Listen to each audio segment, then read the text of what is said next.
Hello दोस्तों, आप सभी का स्वागत है अपने चैनल गुरुजी वर्ड 93, जहां हम हिंदी साहित्य का संपूर्ण पाठ्यक्रम कर रहे हैं। आज का जो हमारा टॉपिक है नई कविता, जिससे एग्जाम में क्वेश्चन जो ट्रेंड करते हैं।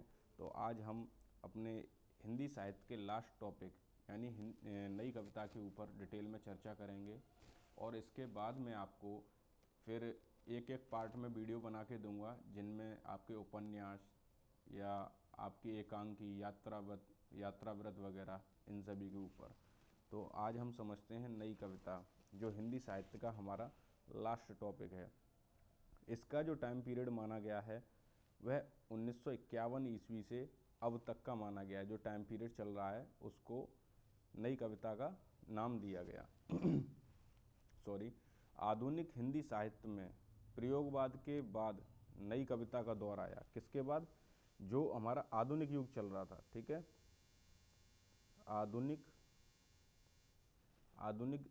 जो हमारा आधुनिक काल चल रहा था, इसमें भी आपने देखा था कि पहले हमारा सबसे पहले जो आया था आधुनिक काल में वो भारतेंदु युग। भारतेंदु युग के बाद आया था हमारा द्विवेदी युग।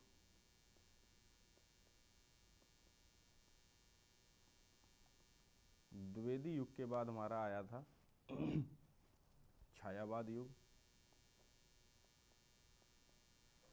छायावाद के बाद जो नेक्स्ट आया था, जैसे मैंने छायावादोत्तर युग के बाद नाम से बताया था, जिसको हम प्रगतिवाद भी कहते थे, प्रगतिवाद युग। और इसके बाद जो आया हमारा प्रयोगवाद युग, प्रयोगवाद युग। और प्रयोग युग बाद के बाद जो आएगा हमारा नई कविता। तो आधुनिक काल में हम इन सब के ऊपर मैं डिटेल में वीडियो बना चुका हूँ। जिस किसी ने भी नहीं देखी हो वो प्लेलिस्ट में जाके ये सारी वीडियो अपनी कंप्लीट कर सकता है, ठीक है। नई कविता का जो टाइम पीरियड है वो 1951 ईस्वी से अब तक का माना जाता है, लेकिन कहीं कहीं अपवाद होने के कारण इसका टाइम पीरियड 1954 से 1960 तक का ही माना गया है, ठीक है। आज़ादी के बाद का समय है ये, और ये जो पूरा आज़ादी के बाद का समय है, लेकिन रिलेट करता है पिछली क्रांतियों, आंदोलनों, इन सभी पर ही, ठीक है। अगर मैं कहूँ कि नई कविता पर, जो नई कविता का जो प्रचलन स्टार्ट हुआ, उस पर सबसे ज़्यादा असर पड़ा जो हमारी अंग्रेजी में, यानी नई कविता जो हैं, इन पर सबसे ज़्यादा असर किसका पड़ा? असर पड़ा जो अंग्रेजी में लिखी होती है ना हमारी न्यू पोइट्री, जो अंग्रेजी में होती हैं, ठीक है। सबसे ज़्यादा असर इनका पड़ा, ठीक है। मुख्य रूप से अगर मैं कहूँ कि हिंदी साहित्य के इतिहास का जो सतत विकास है, हिंदी साहित्य का सतत विकास प्रारंभ हो गया, अगर कहना चाहूँ तो कह सकता हूँ, ठीक है। नई कविता का सबसे अधिक जो संबंध जो है वो हमारे प्रयोगवाद से है, प्रयोगवाद से, ठीक है। अभी हम इसका प्रारूप समझ रहे हैं, ठीक है। प्रयोगवाद का टाइम पीरियड आपको पता ही है, 1943 से स्टार्ट हुआ था, ठीक है।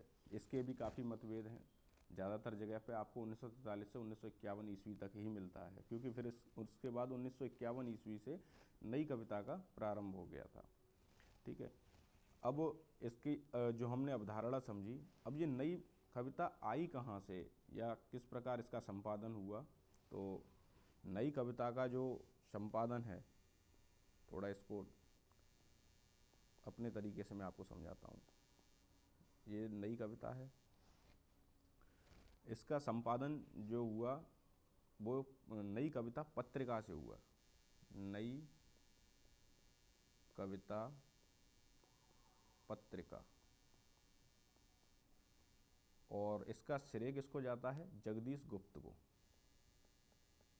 जगदीश गुप्त, ठीक है। अब ये क्या था, एक उस टाइम एक संगठन था इलाहाबाद में, इलाहाबाद में एक संगठन संगठन था जिसका नाम था परिमल संगठन। परिमल संगठन। सॉरी, सर्दी की वजह से थोड़ा बोलने में प्रॉब्लम हो रही है। तो उस टाइम जो ये संगठन था तो इसमें 3 लोग प्रमुख थे। वो 3 लोग कौन कौन थे, जिसमें एक तो आपके हो गए जगदीश गुप्त,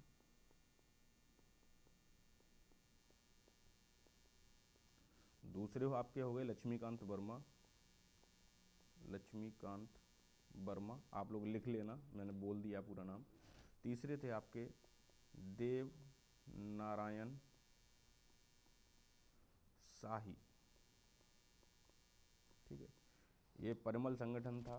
तीनों ने मिलकर पत्रिका की शुरुआत की, यानी इन्हीं तीनों ने मिलकर पत्रिका की शुरुआत की।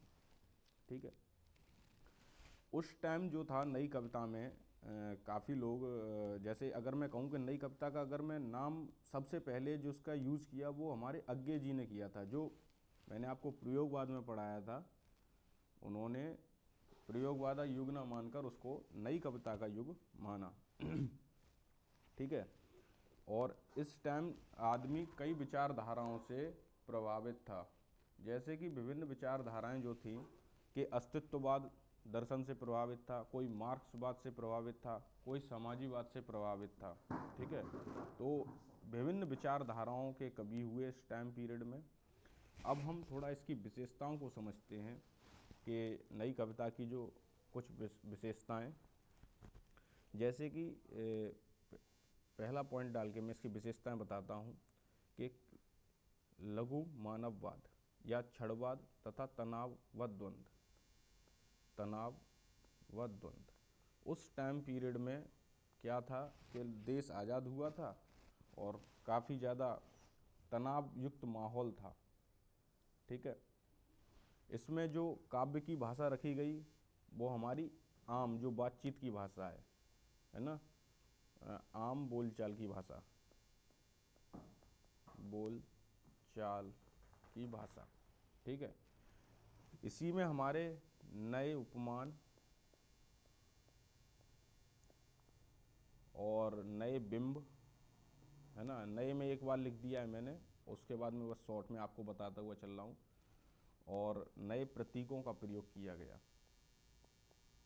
ठीक है, भाषा कैसी थी, आम बोलचाल वाली जो हम समझ सकते हैं। ठीक है, काव्य रचना थी इसमें। ठीक है, 2 तरह की कविताएं मिलती थी, एक तो छोटी कविता, एक लंबी कविता है। तो छोटी कविताओं को हम प्रगीतात्मक और लंबी कविताओं को हम क्रिस्टलीय संरचना कहते थे, और ये छंद मुक्त कविता थी। ठीक है, और ज़्यादा डीपली इसमें जाने की ज़रूरत नहीं है, क्योंकि ज़्यादा डीपली जाएंगे तो फिर ये बहुत बड़ा हो जाएगा और वीडियो भी काफ़ी लंबी हो जाएगी। ठीक है, अब मैं इस टाइम पीरियड पर हुई जो प्रमुख रचनाएं या उनके बारे में बताता हूँ। ठीक है,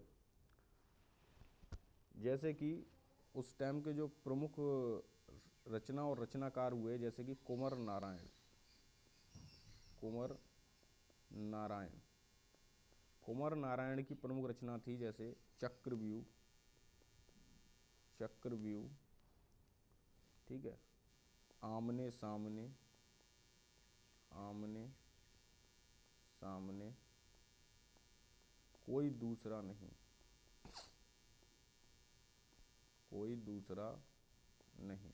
देखो कुंवर नारायण की रचना कितनी आसानी से याद हो सकती है। चक्रव्यूह में लड़ने कौन गए थे भैया, अभिमन्यु। और अभिमन्यु किन के आमने सामने हुए, अभिमन्यु आमने सामने हुए भैया कौरवों के। ठीक है, और कोई दूसरा नहीं था, एक अकेला कौन था, अभिमन्यु था। एक जाना माना नाम शमशेर बहादुर सिंह। शमशेर बहादुर सिंह। ठीक है, शमशेर बहादुर सिंह की प्रमुख रचनाएं काल तुझसे होड़ है मेरी।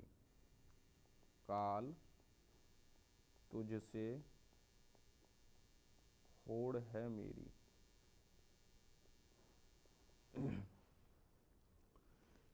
इतने पास अपने। नेक्स्ट इनकी जो रचना है, इतने पास अपने। बात बोलेगी हम नहीं, बात बोलेगी हम नहीं। ठीक है। जाना माना नाम नई कविता का जो संबंध है सबसे ज़्यादा, वो है हमारा जगदीश गुप्त से, जो परिमल संगठन के लिए जाने जाते हैं, जगदीश गुप्त। तो जगदीश गुप्त की जो प्रमुख रचनाएं हैं, नाव के पांव, नाव के पांव, शब्द दंश, शब्द दंश। ठीक है। बोधि वृक्ष, बोधि वृक्ष। और सबसे मोस्ट इम्पोर्टेंट, संबूक इनकी रचना है, संबूक। ठीक है। फिर आते हैं हमारे श्रीकांत वर्मा।